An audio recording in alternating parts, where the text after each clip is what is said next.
ആട്ടിൻതോലണിഞ്ഞ് കുരിശുമായിട്ടും കേക്കുമായിട്ടൊക്കെ കേരളത്തിലെ ക്രിസ്ത്യാനികളുടെ വീട് വീടാന്തരം കയറിയിറങ്ങുന്ന സംഘികൾ അങ്ങ് ഛത്തീസ്ഗഡിലൊരു വിഷയമുണ്ടായപ്പോൾ അതിനെക്കുറിച്ച് വലിയ അഭിപ്രായം പറയാതെ അതവിടെ മതപരിവർത്തനവുമായി ബന്ധപ്പെട്ട എന്തോ ഒരു സംഭവമാണെന്ന് ലഘൂകരിക്കാൻ പരിശ്രമിക്കുമ്പോൾ ക്രിസ്തീയ വിശ്വാസികൾ ഒരു കാര്യം മനസ്സിലാക്കുക. കേക്കും വൈനൊക്കെ വാങ്ങി കുടിക്കുമ്പോൾ വല്ലപ്പോഴും വിചാരധാര എന്ന് ഇവർ എഴുതി വച്ചിരിക്കുന്ന ഒരു പുസ്തകമുണ്ട്. ആ പുസ്തകത്തിൽ ആഭ്യന്തര ശത്രുക്കൾ ആരാണെന്ന് വളരെ വെണ്ടയ്ക്ക അക്ഷരത്തിൽ തന്നെ എഴുതി വച്ചിട്ടുണ്ട്.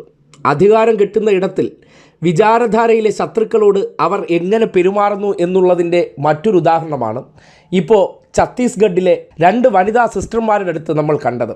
ഈ നാട്ടിലെ പ്രായപൂർത്തിയായിട്ടുള്ള ഏത് മതത്തിലും വിശ്വസിക്കാൻ സ്വാതന്ത്ര്യമുള്ള പൗരന്മാർക്ക് യാത്ര ചെയ്യണമെന്നുണ്ടെങ്കിൽ ബജ്രംഗ് ദൾ എന്നുള്ള സംഘപരിവാറിൻ്റെ ഫ്രിഞ്ച് ടീമുകളുടെ അനുമതി വേണം.